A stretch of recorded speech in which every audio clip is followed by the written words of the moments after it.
प्रस्तुत है the Lucknow post से समाचार वॉइस। स्वास्थ्य मंत्रालय के एक वरिष्ठ अधिकारी के अनुसार ओमिक्रॉन वेरिएंट की वजह से कोरोना की संभावित तीसरी लहर तेज मगर छोटी हो सकती है। दक्षिण अफ्रीका ने 24 नवंबर को कोरोना के ओमिक्रॉन वेरिएंट की जानकारी दी थी। उस समय दक्षिण अफ्रीका में प्रतिदिन कोरोना के लगभग 1300 नए मामले आ रहे थे। फिर मामलों में तेजी से इजाफा हुआ और 12 दिसंबर को ये 37,000 का आंकड़ा पार कर गए।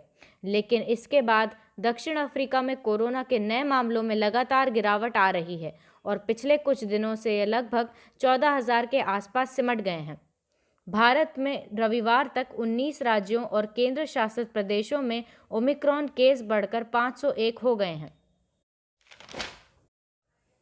बिहार के मुजफ्फरपुर में noodles factory Anshul snacks and beverages private limited का बॉयलर रविवार सुबह तेज धमाके के साथ फट गया।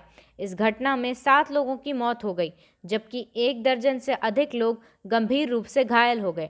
सभी को अस्पताल में भर्ती कराया गया है। स्थानीय प्रशासन ने भी इसकी पुष्टि की है। धमाके की वजह से आसपास की 2 अन्य फैक्ट्रियां ध्वस्त हो गईं तथा कई फैक्ट्रियों की दीवारें हिल गईं। करीब 5 किलोमीटर के क्षेत्र में भूकंप की तरह झटका भी महसूस किया गया। बॉयलर फटने का कारण स्पष्ट रूप से पता नहीं चल सका है। रविवार देर रात फैक्ट्री मालिक विकास मोदी, कंपनी के शेयरधारकों व बॉयलर इंजीनियर समेत 7 लोगों के विरुद्ध बेला थाने में प्राथमिकी दर्ज की गई है। सभी पर गैर इरादतन हत्या, लापरवाही व इंडियन बॉयलर रेगुलेशन एक्ट के तहत आरोप लगाए गए हैं। हादसे पर प्रधानमंत्री नरेंद्र मोदी ने दुख व्यक्त किया है। प्रधानमंत्री कार्यालय ने ट्वीट किया है कि पीएम राष्ट्रीय आपदा कोष से मृतकों के स्वजन को 2-2 लाख और घायलों को 50-50 हजार रुपए की मदद दी जाएगी। इस घटना में पास की चूड़ा फैक्ट्री में काम करने वाले 6 मजदूर घायल हो गए हैं। ब्रेन ट्यूमर की समस्या का सही आकलन करने में नाकाम मैग्नेटिक रेजोनेंस इमेजिंग यानी एमआरआई को आर्टिफिशियल इंटेलिजेंस एआई का साथ मिलने पर ब्रेन ट्यूमर के प्रकार और वास्तविक स्थिति का 100% सही पता लगाना आसान हो जाएगा।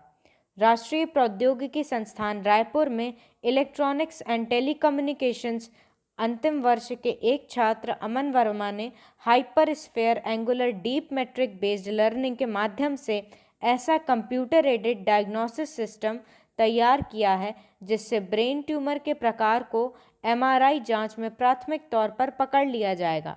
करीब 3,000 से अधिक ब्रेन ट्यूमर के मरीजों की एमआरआई पर एआई के सहयोग से अध्ययन किया गया।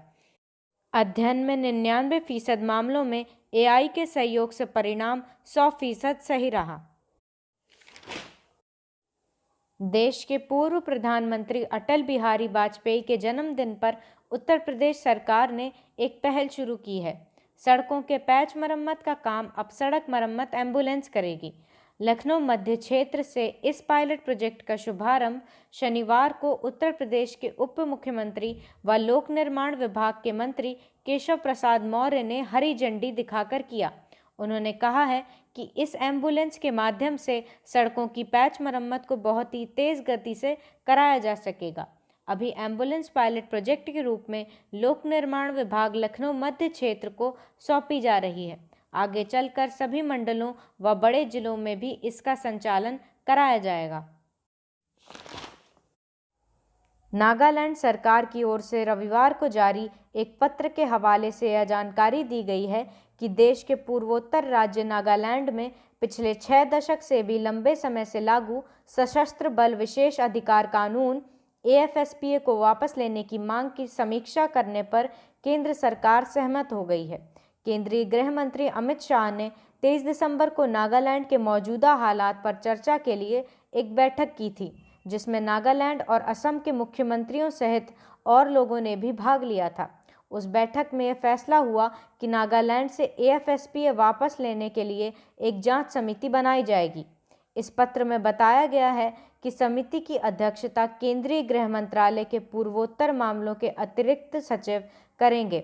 साथ ही समिति अपनी रिपोर्ट अगले 45 दिनों में सरकार को देगी और इस रिपोर्ट के आधार पर ही ये तय होगा कि नागालैंड के किन किन इलाकों से ये कानून हटेगा या नहीं। राज्य से एएफएसपीए हटाने की मांग ने तब जोर पकड़ा जब करीब 3 हफ्ते पहले सुरक्षा बलों की फायरिंग में कथित रूप से 14 आम मजदूरों की मौत हो गई थी। नमस्कार, शुभ रात्रि।